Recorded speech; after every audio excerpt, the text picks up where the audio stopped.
First thing I want to say before we get this video going is don't worry about spoilers, because I'm only going to show stuff from like the first 2 hours of the game, and I'm going to avoid cutscenes as much as possible in my footage, and I'm not going to talk about any spoilers until later in the video, and I'll give a nice long warning so you know when to duck out if you haven't played the game for yourself yet. Anyway, Psychonauts 2, it finally came out, and I played it. I finished the game a couple days ago, and it's great. I haven't really been following the game very much. I watched, like, the first trailer that came out for it, and that's pretty much it, because I wanted to go in as spoiler-free as possible, so I really did not know what to expect with this game, so I just went in, and I was very pleased with what I got overall. It's very interesting because it was obviously made, like, friggin' 20 years after the original Psychonauts came out, and so in some ways it feels very similar to the old Psychonauts, but also in other ways it feels very different. Like, just the game itself, kind of like the engine and the game feel moving Raz around, the way that the physics and everything works, it just feels different than the first Psychonauts did. And honestly, I was a little let down by that because the specific feel of Psychonauts, the way Raz moves, the weight of his jumps, and everything in like the specific way that the original Psychonauts game works, I really, really like, and I very much associate it with Psychonauts in my head. And this game just feels different. It doesn't feel like the first Psychonauts does, just in terms of moving around. But it doesn't feel bad. It feels perfectly good, totally fine for any typical 3D platformer, so not really an issue, just something that feels different. And of course, there are also a lot more substantial changes in the game, such as how certain moves are done, like the dodge roll now is just on a button and you can do it in any direction at any time, don't need a lock-on or anything like that. Very nice improvement, and actually, the biggest improvement in Psychonauts 2, overall, by far, by a country mile, is the combat. Because let's be real, combat in most 3D platformers is pretty not very good. Aside from a couple of outliers out there, like Ratchet and Clank, most of the time combat is, like, almost non-existent, like in a Banjo-Kazooie case, or it's just kinda blah and not really that worth caring about. And the original Psychonauts definitely fell into that latter category because it was very much the type of game where the combat was just like, sure, whatever, I guess, combat's in the game, okay. This game, however, Psychonauts 2, vastly improves on the combat, and as far as 3D platformers go, it's actually got really good combat. It's way faster, way more responsive, there are way more enemy types that actually require actual strategy in how you're going to deal with them. Like, there are lots of enemy types in this game, actually, it's pretty cool. And later in the game, when they start throwing mixed enemy type groups at you, it gets, like, very hectic, and you gotta manage a lot of different things with different enemies attacking you in different ways, and especially late in the game, you end up fighting really large groups of enemies, like up to 10+ enemy-sized groups of all different kinds, and another big improvement that they've made in the game that helps the combat a lot is that all of the psychic powers are useful in combat in some way or another, because in Psychonauts 1, you basically just Psy-blasted everything, and that did everything for you. But now in Psychonauts 2, there are enemies that are resistant to various psychic powers, and other psychic powers that are good against different enemy types, and so you're constantly trying to switch between all your different psychic powers depending on the situation, and that's very cool. But it's not just like a binary, this enemy is weak to this psychic power, this enemy is weak to that psychic power. There's a little bit of stuff like that, sure, but there's also a lot of powers that just are very useful against this enemy type or that enemy type, or just powers that in general are very good for lots of different combat situations, but against certain enemy types there are other powers that are better in various different combat situations. So it's not just like a match the power to the enemy type thing, you actually get to choose and think and have your preferences and really strategize in how you do combat. So it's really good as far as 3D platformer combat goes. And with this improved combat also comes improved boss fights, because the boss fights in Psychonauts 1 were similar to combat itself, pretty nothing overall, but Psychonauts 2, great boss fights. All of them are really fun, really use the mechanics well. Is very cool. So combat, big plus, major improvement over Psychonauts 1. That is some awesome stuff. Platforming, it's very similar to what was in Psychonauts 1. Certain things feel a little bit different, like bouncing on trampolines or swinging from poles feels a bit different as well, and that's, again, just different, not really better or worse. Overall, the platforming, I would say, feels relatively as good. One thing is that levitation definitely feels very different than it did in Psychonauts 1, because in Psychonauts 1, you could jump very, very high, very long distances, and it was super duper floaty, and they have significantly nerfed levitation in this game, for a good reason, because it gives them more control over the platforming design, so I understand why they did it. Now levitation really just mainly keeps you in the air for a very long period of time. You don't jump super high. You can jump larger distances because you're in the air longer, but not nearly the level that you got in Psychonauts 1.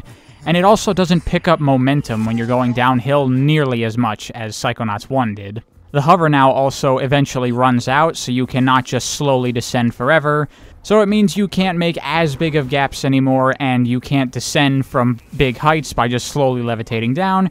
You gotta be a little bit more careful with making sure that your levitation doesn't run out before you hit the ground so you don't take any fall damage. That I would actually consider an improvement. Again, I understand why they nerfed it, makes them able to do level design a bit easier and make different types of platforming challenges, so I don't really have an issue with that. The returning psychic powers have pretty much all been improved. You can move while psi-blasting. Telekinesis is, like, actually useful now. Massively improved from what it was in the first game. Pyrokinesis, again, same thing. You can use it while moving, and you can light multiple things on fire much more easily. Just so many improvements all over the board with just the various abilities and stuff that you have in Psychonauts 2 over the first game. So in many ways, it does feel a lot better than the first one did. But also, you know, it comes with some differences and maybe some just preferences that I have in how certain things were done in Psychonauts 1. For example, when you fall in water, it doesn't feel quite the same when the hand comes up and it doesn't play the music sting. Again, that's just a slightly different execution of the same idea, and I kind of just prefer how it was done in Psychonauts 1. I would say the platforming in general is very, very good. Comparable overall to the stuff that was in Psychonauts 1. Maybe a little bit better because you have more moves that give you different platforming options and movement mechanics and stuff like that. So overall, the platforming itself is very, very good. So that's a thumbs up as well. Leveling up is done slightly differently than what was in Psychonauts 1, because before, in Psychonauts 1, when you leveled up enough times, you would just get some new thing, and you had no control of that. Psychonauts 2 now lets you pick what upgrades you're going to be unlocking as you level up, so that's nice, that's cool, I approve of that. It also took a page out of, like, Yooka-Laylee and the Impossible Lair and Hollow Knight and, like, a billion other games these days where everybody is ripping off Paper Mario with the badge shit. Because now you can get a bunch of psychic gadgets that you can use to customize your abilities for added effects and stuff like that, and you can equip up to 3 of them and mix and match to try to make a set that you personally prefer. Which is cool on paper, but like many games that try to do this kind of thing, I find that most of the things that you can add on aren't really that useful or beneficial, and there's really only a handful that I actually care to equip. So you end up having like 30 options, but in reality you only have like 6. And so a little bit better execution on some of those systems would have been nice, but it's not that big of a deal. Whatever. Talking about the brains of the game, as I said, I'm not going to say any specifics about what the brains are and stuff like that, but I will say that in terms of creativity and ideas and thematic stuff and all that, we're right in line with stuff that was in Psychonauts 1. A lot of brains are really fun, really creative, really cool ideas, some with cool visuals, you know, the typical Psychonauts stuff that you expect, and they execute on it very, very well. Music sounds very good, sounds like Psychonauts, has that good distinct feel, so that gets a thumbs up by me. Ooh, the hub world, we can talk about this as well. Again, I'm only going to show the first hub world area, I'm not going to show other ones that you eventually get access to. But overall, I like the hub world. It's much, much larger than it was in Psychonauts 1, and there's actually, like, side quests that you can do now in this game for certain NPCs that have you exploring the area and finding things and doing various challenges in the hub world, so that's cool. I like that. There also seems to be a lot more platforming challenges and things scattered around the hub world that you can do to get collectibles and stuff like that. Because in Psychonauts 1, a lot of it was kind of just thrown all around the place and you would just get it. But now in Psychonauts 2, it feels like a lot more of it you kind of gotta work for, so I like that, that's nice. Although I will say, overall, the atmosphere and the mood of the hub world in Psychonauts 2, I personally don't think is as strong as the campgrounds of Psychonauts 1. Not that it's bad in any way, it's quite good and has its own charm to it, but just overall, that camp aesthetic is something that I really, really liked. I also liked how in Psychonauts 1 you had all the campers who, lots of them weren't really particularly relevant to the main story, but they all had their own little stories that would progress over the course of the game that you could check in on. Every mission, you could go back, see what they're doing, see how their little stories are going, and it just made it feel like a very lively hub world, like, you know, a camp. This time around, those elements aren't quite as strong in Psychonauts 2. There are, of course, the side characters in the hub world that have different things going on at different points in the story, but it's not quite as prevalent as what was in Psychonauts 1, at least from how I see it. And I did play Psychonauts 1 very recently, so it's pretty fresh in my mind. Overall, though, not quite as strong as the hub world of Psychonauts 1, but still very, very good, and I very much enjoyed it. Voice acting, like Psychonauts 1, top-notch. Everybody does a fantastic job. It's great, all around. And now, let's start talking about the most important element of Psychonauts, which is the writing and the story. Of course, as good as Psychonauts is as a game, that's what we're really here for, right? And the writing is very good. It's very Psychonauts. All the characters are very charming, very fun, very quirky. Lots of really good jokes throughout the entirety of the game. It definitely feels like Psychonauts. These absolutely all still feel like the same characters with the same creative voice behind them. Everything in that regard still feels very much like Psychonauts, which is very, very good.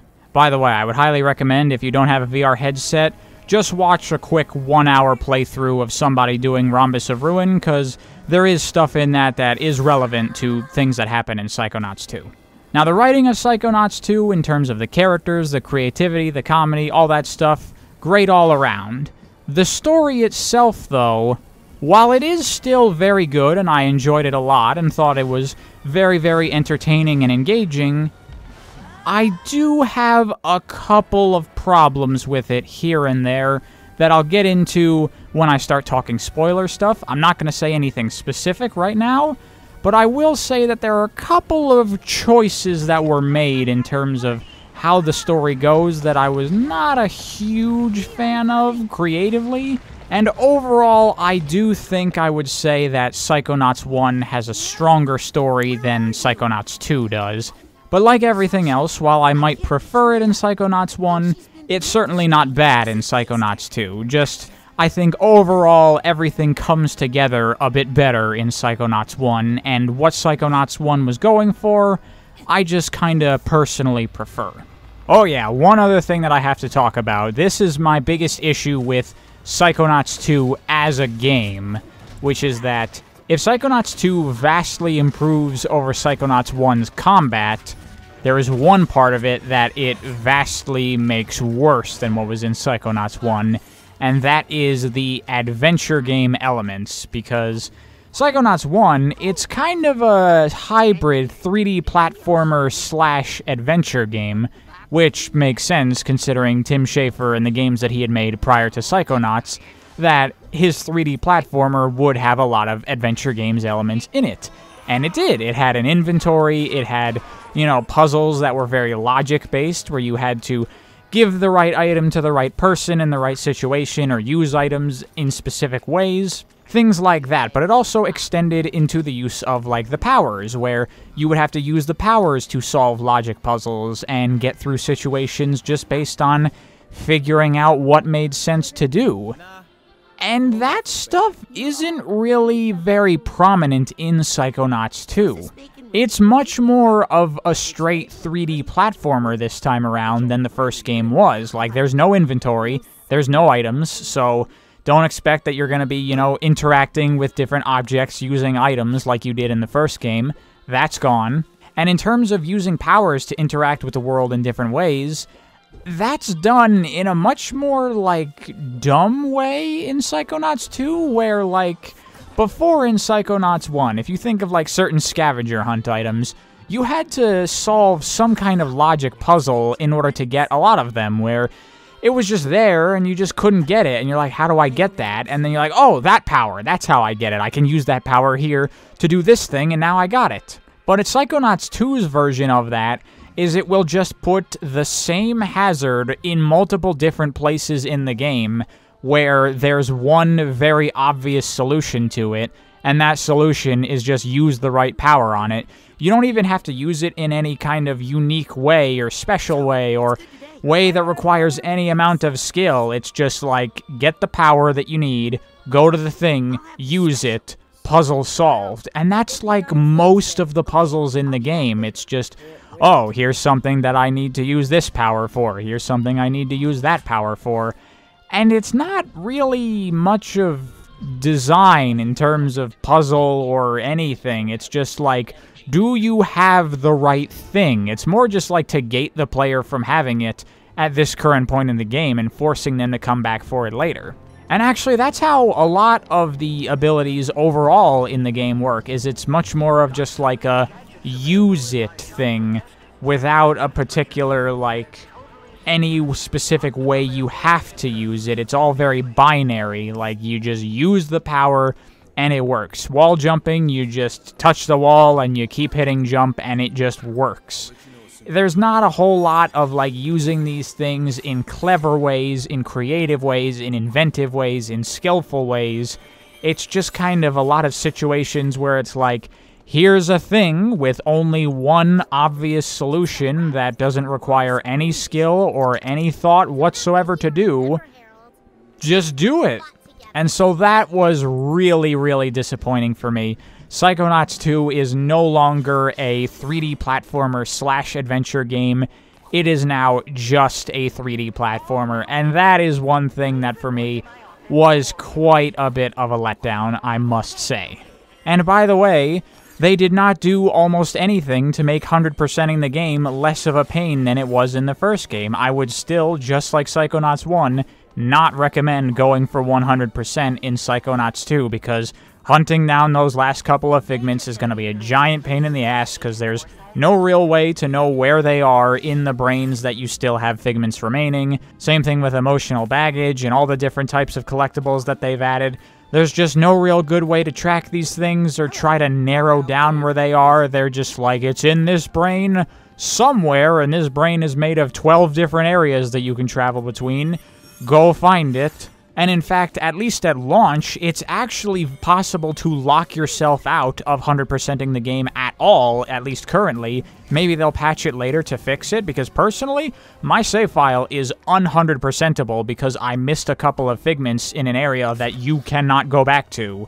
So I'm just screwed. So that's unfortunate. I hope that they can do a patch to address that, but even then, they need more than that. They need to add some kinds of trackers or something to help making finding these remaining things less of a pain in the ass. Though figments are easier to pick up and more visible, so that's nice at least, but still a lot more work needs to be done to actually make me want to try 100%ing this game, because it's like exactly as much of a pain as it was before. What the fuck? Why didn't you improve that?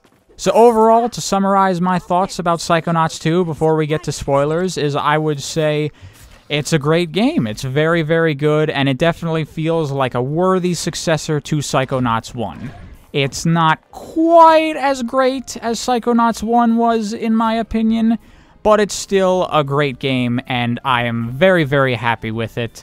It was a great time to play, and I definitely think that from now on, anytime I go back to play Psychonauts, I will definitely be playing both games back to back, because they're both excellent games. So with that out of the way, let's talk spoilers. And obviously with spoiler stuff, I'm primarily going to be talking about the main story, but there's a couple of extra things here and there that I want to mention real quick. First of which is the projection power that you get towards the end of the game, the one where you can make a little paper Raz that you can tell to flip switches and help you out in combat and stuff like that.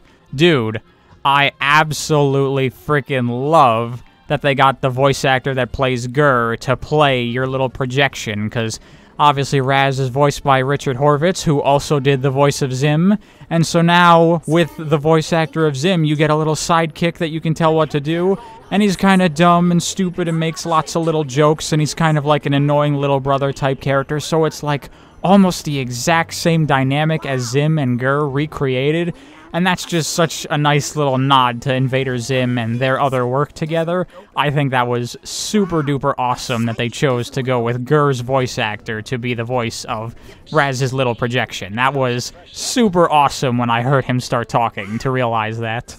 In terms of brains, I still don't really feel like going into detail on each individual brain or anything like that, because overall they're still all very good, and I enjoyed all of the different brains and all the different gimmicks that they went for.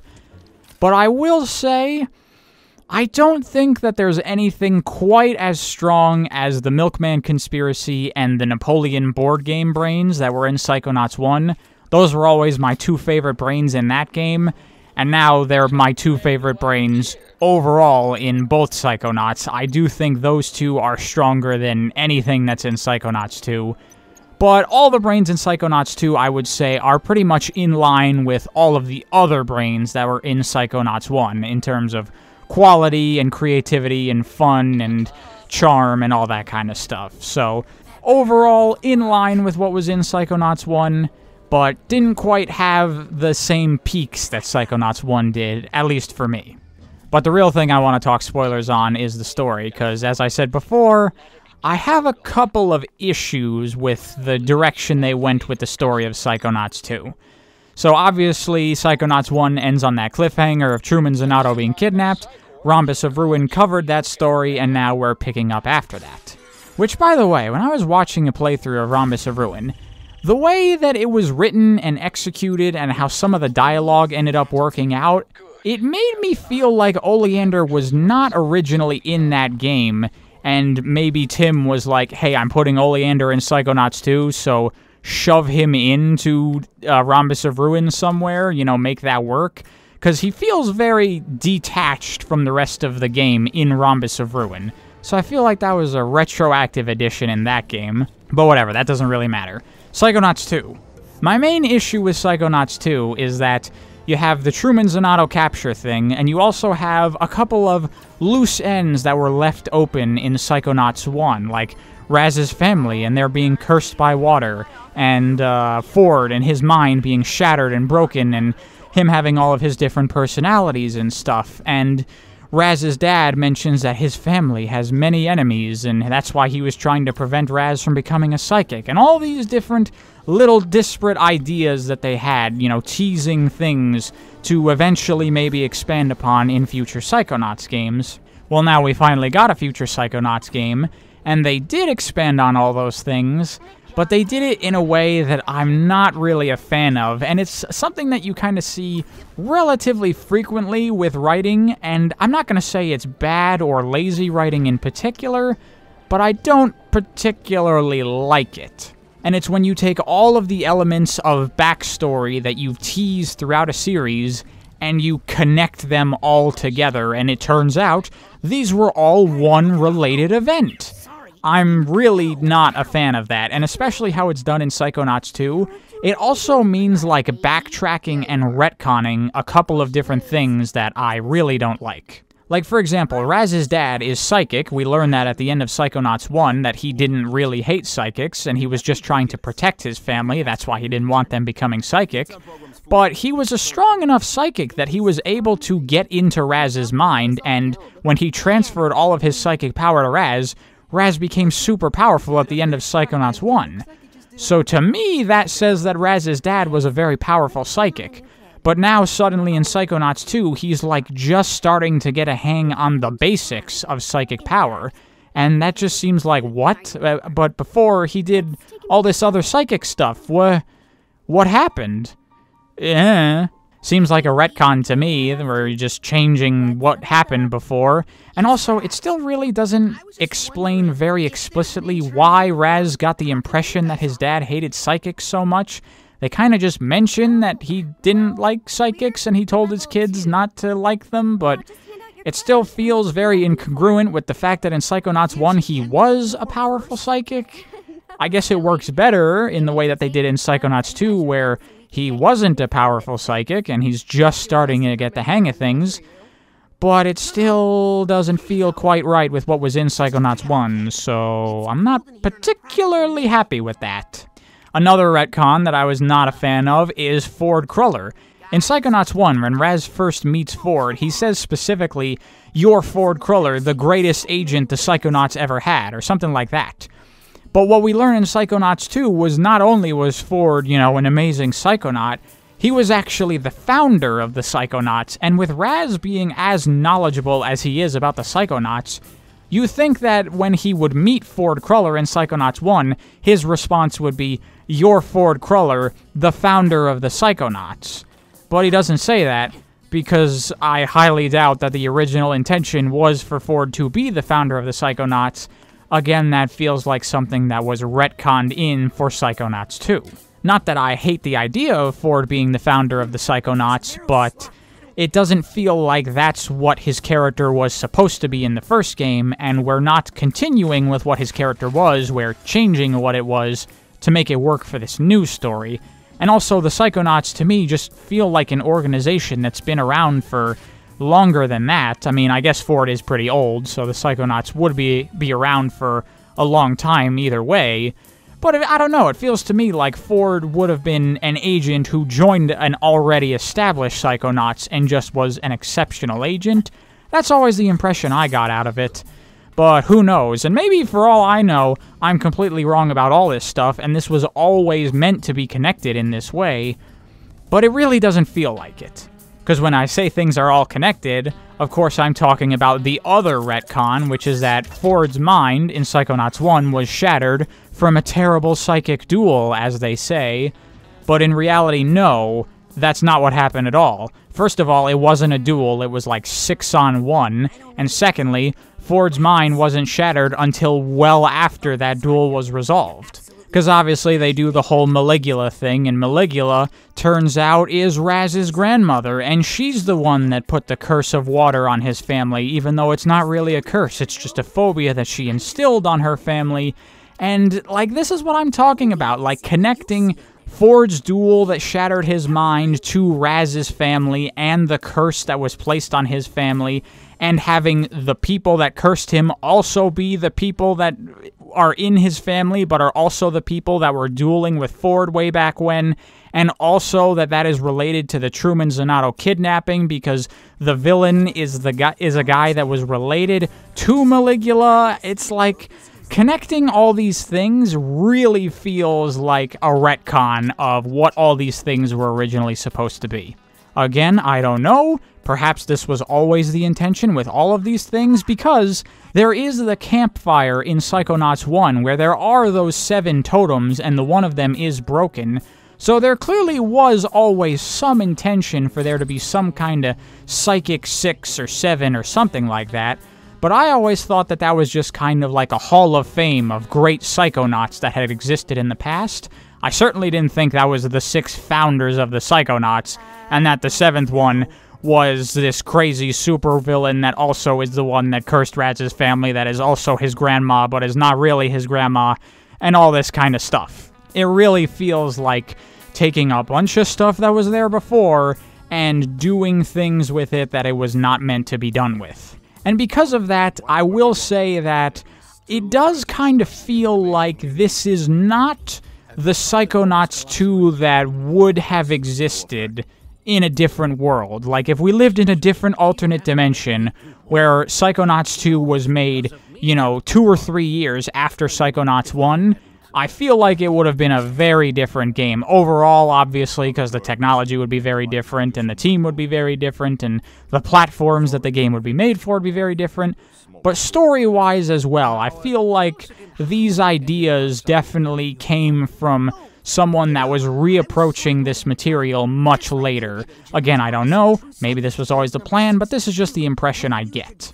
Not that I'm gonna sit here and go, oh, the Psychonauts 2 that could have been, because overall, I still do like this game, and I do like the story overall.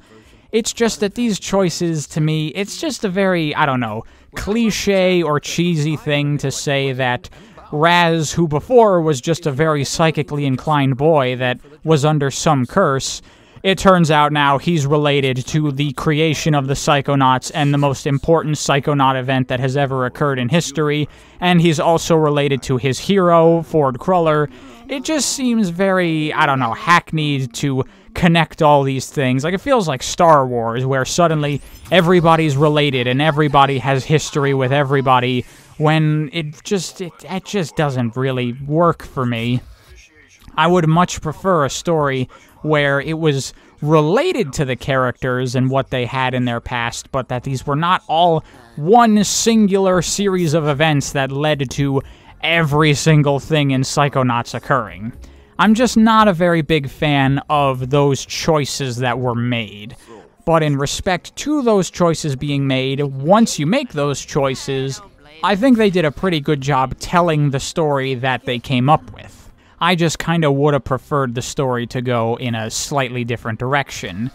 And in terms of the plot itself, when you pull back and really look at what Psychonauts 2's story is, it's essentially just an old monster that was sealed away, and now the seal is starting to break down, and the bad guy wants to release the ancient monster, and the good guys want to eliminate it once and for all.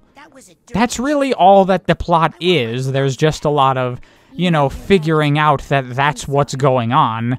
But once you learn that, it's just like, oh, this is an incredibly simplistic story.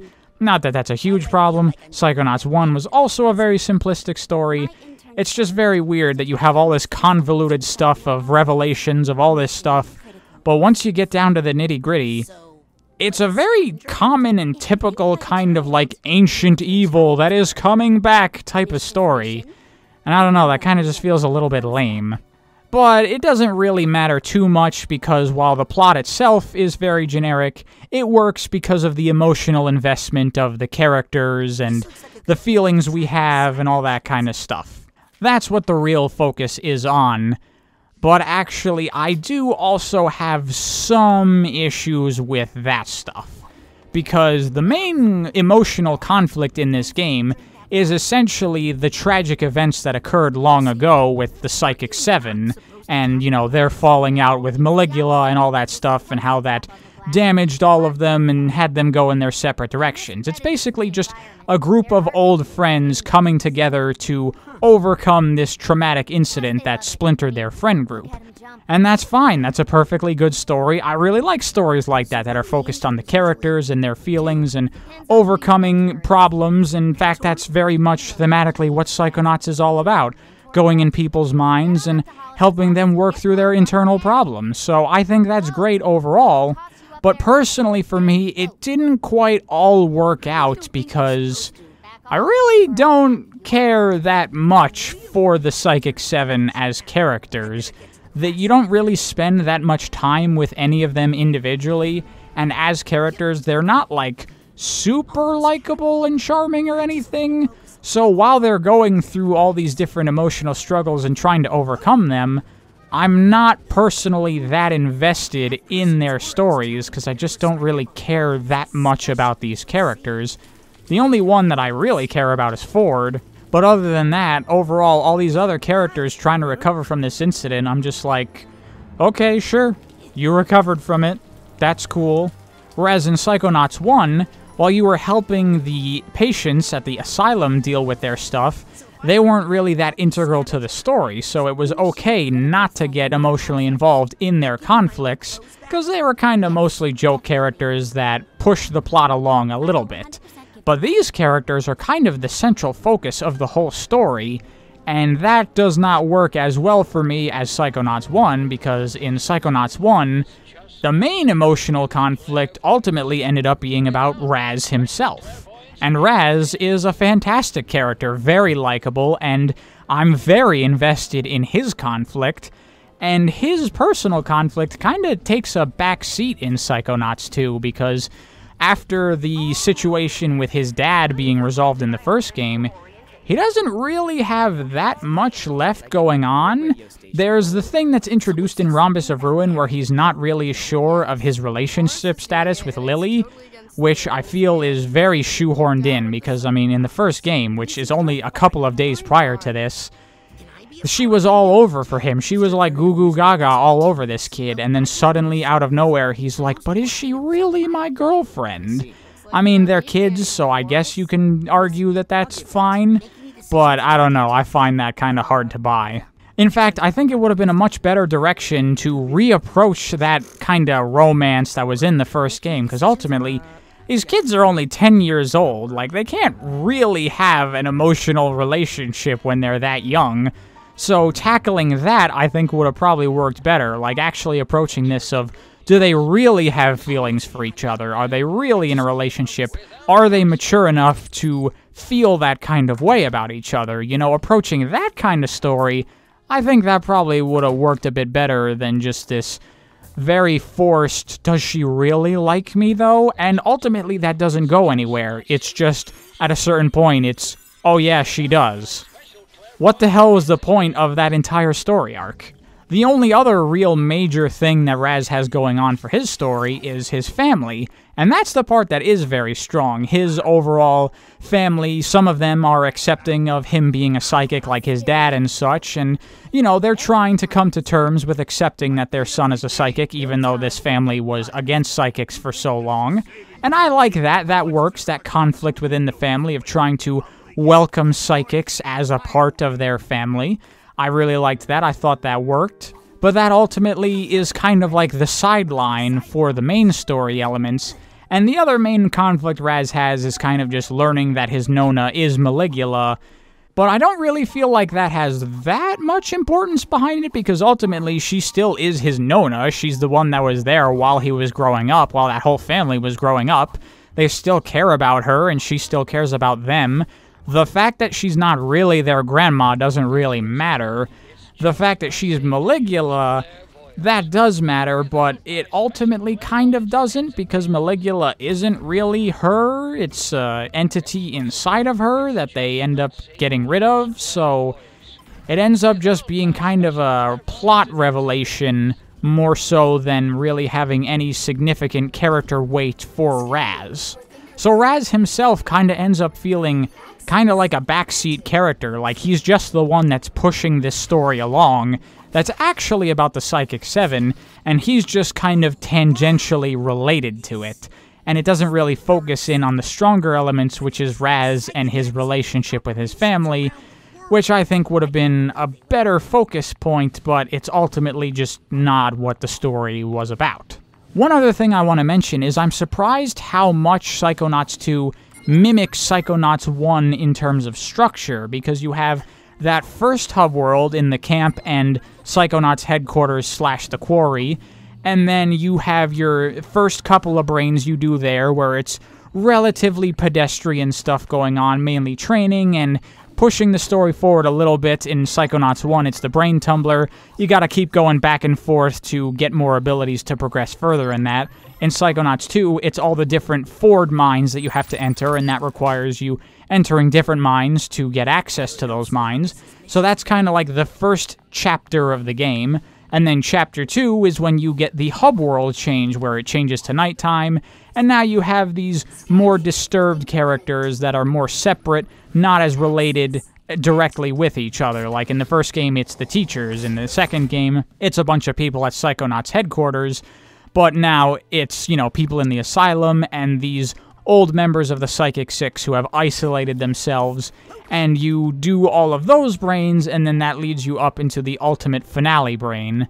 And it's a very similar plot structure than what was in Psychonauts 1. And also, I don't know, it kind of feels like the threat of Psychonauts 2 wasn't really that prevalent, because, I mean, when you think about it, there was not really that much going on. Like, yeah, you have the son of the Tsar, who's, you know, secretly infiltrated Psychonauts headquarters, and he's trying to reawaken Maligula.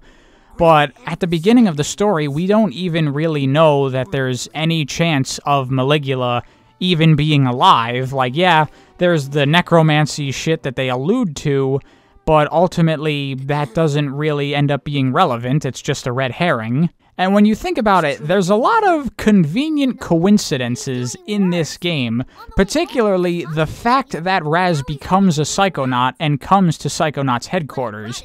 Because if that didn't happen, his Nona would not have been at Psychonauts headquarters, and if she wasn't at Psychonauts headquarters, then Nick would not have been there in order to try to reawaken Maligula inside of her. So really, if Raz was never there, then his whole plan of trying to become head of Psychonauts headquarters to revive Maligula wouldn't have worked. So, it's really lucky for him that Raz became a Psychonaut in the first game, or, you know, kind of became a Psychonaut, not really in the first game. Because if that didn't happen, his whole plan would have been like, alright, I'm head of Psychonauts, where's Maligula? And then the Psychonauts would have been, what are you talking about? She died. Because only Ford knew this at the time. So, if not for Raz being there, this guy's entire plan would have fallen apart. That's pretty convenient. Sloppy writing?